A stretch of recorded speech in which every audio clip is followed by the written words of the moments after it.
Hi there. My name is Michael Szabo. I'm a healthcare consultant here with University of Vermont Medical Center, and I'm going to talk to you guys today about soundproofing the entire hospital. And here I'm going to give a little overview of this presentation.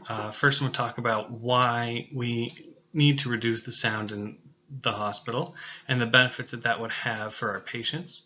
That will include reducing their stress levels and improving their quality of sleep. And those two together combined will increase their healing over time. And we'll also give a little overview of the project and how we're going to install sound reducing equipment throughout all the inpatient rooms in the hospital.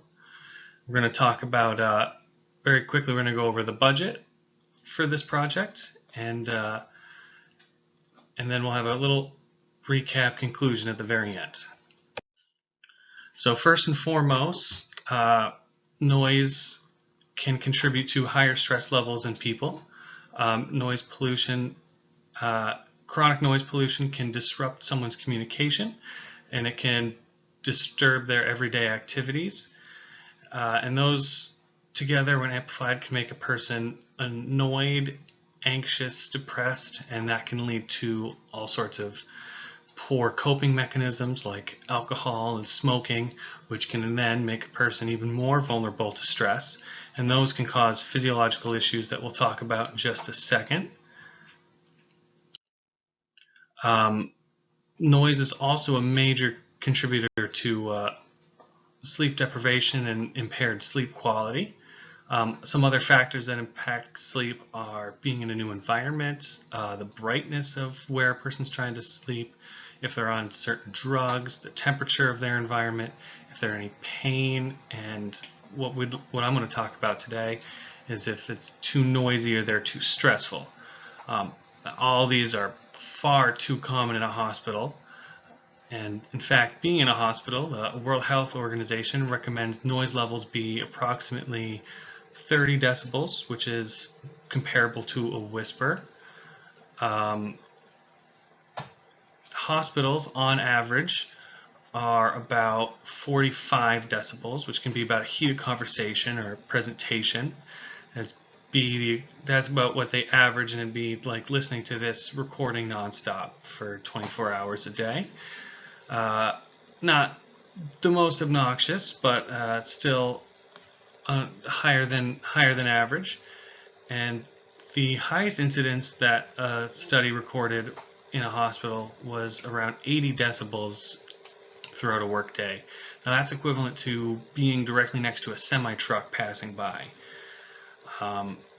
Noise levels anywhere over 30 decibels can disturb a sleep cycle, and it doesn't necessarily have to wake a person up. All it has to do is disturb them while they're in their deeper sleep states and the person's unconscious, and they won't even realize it, but they won't have a as restful night's sleep, and they will have more frequently later stages of sleep if they're exposed to sound pollution.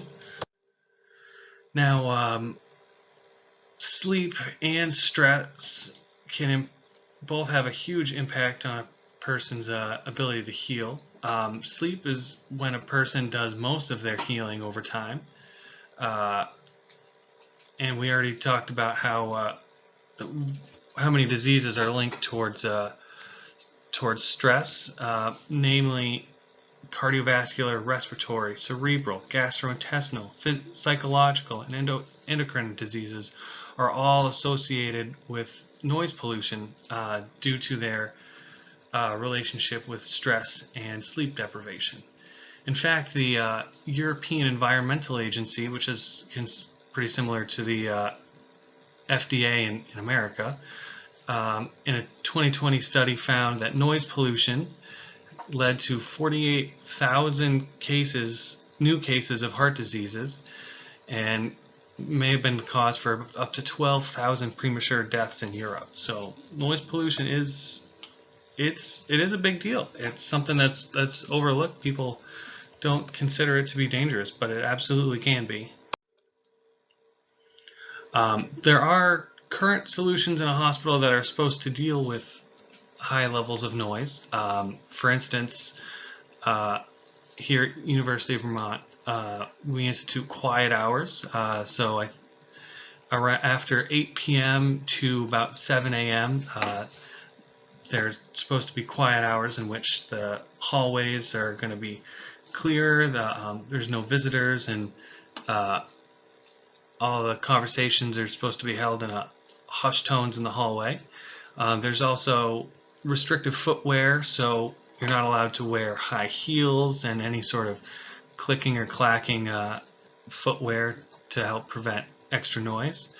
And at nighttime specifically, you're supposed to cluster your health care, so you're supposed to go in for very specific things and try to group as many of them together as you can to minimize your distractions to the patient and let them get as much sleep as possible.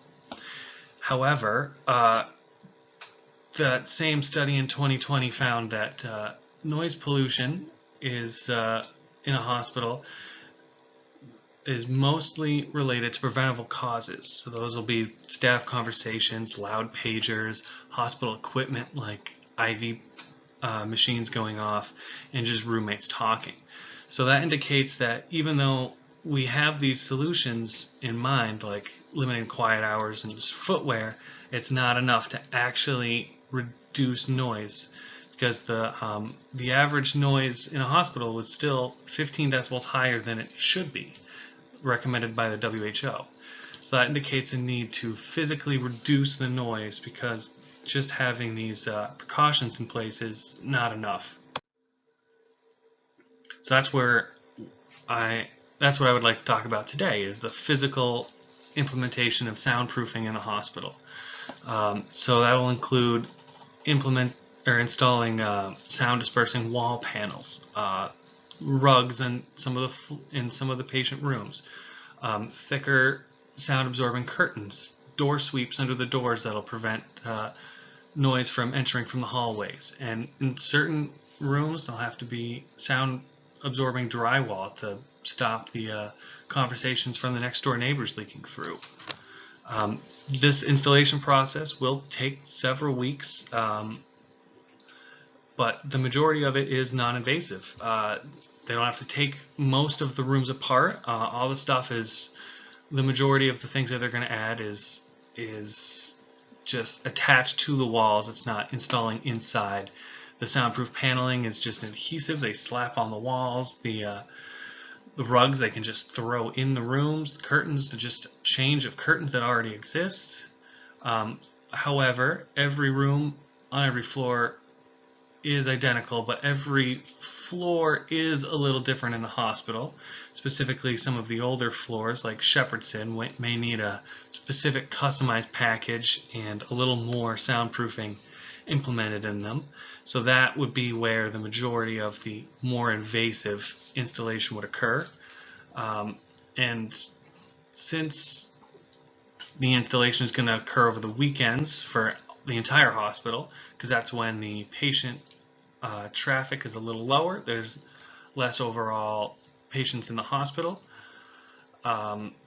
It'll make it a little easier when, unfortunately, we'll have to relocate some of the patients in the older building, specifically the Shepherdson building, while they're installing the drywall inside the walls of these patient rooms.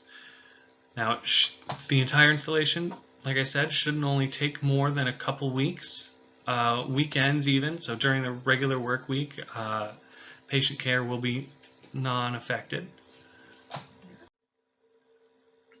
How does soundproofing work?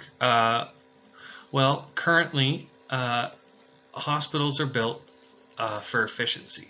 They're built to be able to move patients in and out. Hundreds of patients stay in a patient room over the course of the room's history.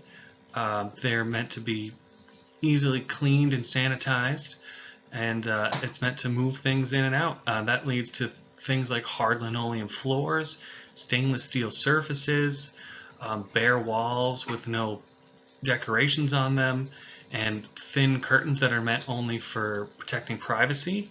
Now, all these things can easily contribute to higher echoes and noise pollution in the hospital. So what we'd like to do is implement these soundproofing things, because soundproofing acts like a sponge to reduce ambient noise. It'll do that by absorbing the sound waves. It'll reduce echoes that'll bounce through over some of the harder surface like stainless steel, and it'll limit entryways. So the door sweeps I was talking about earlier completely limits the amount of noise that can enter a room from the outside. This project should solve the problem of noise pollution throughout the hospital, and only by installing it in the patient rooms should do enough to completely negate the sound pollution throughout the entire hospital relative to the patients. So we have things like unavoidable noises like patient emergencies, constructions, sometimes people scream in pain, or hospital equipment is just so noisy sometimes. It'll be completely limited toward the hallways or where it originated from, but it will not spread into the patient rooms. So the patients that stay here will not notice it. They'll get higher levels of, or increased frequency of sleep and reduced stress levels just by implementing a little bit of soundproofing in their rooms. Now, just to do a little quick overview of the budget. Overall, the entire project will take about $380,000. The majority of that is going to go towards installation and labor. Like I said, it's going to be weeks of installation, only on the weekends, but still a lot of full days for them. And by them, I mean the Martin's Soundproofing and Acoustics is a company that we already have worked out a deal with. They are going to be our vendors, and they're going to supply all the acoustic panels, curtains, door sweeps, etc. all through them. They are going to install a custom engineering package. Like I said, every single room is laid out similarly on each floor, but every floor is different enough that there are some considerations that need to be in place.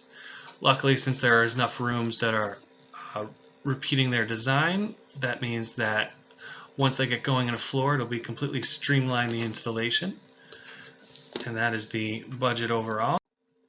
In conclusion, like I tried to nail home, reducing sound levels toward the WHO recommended levels of 30 decibels will overall reduce stress in patients.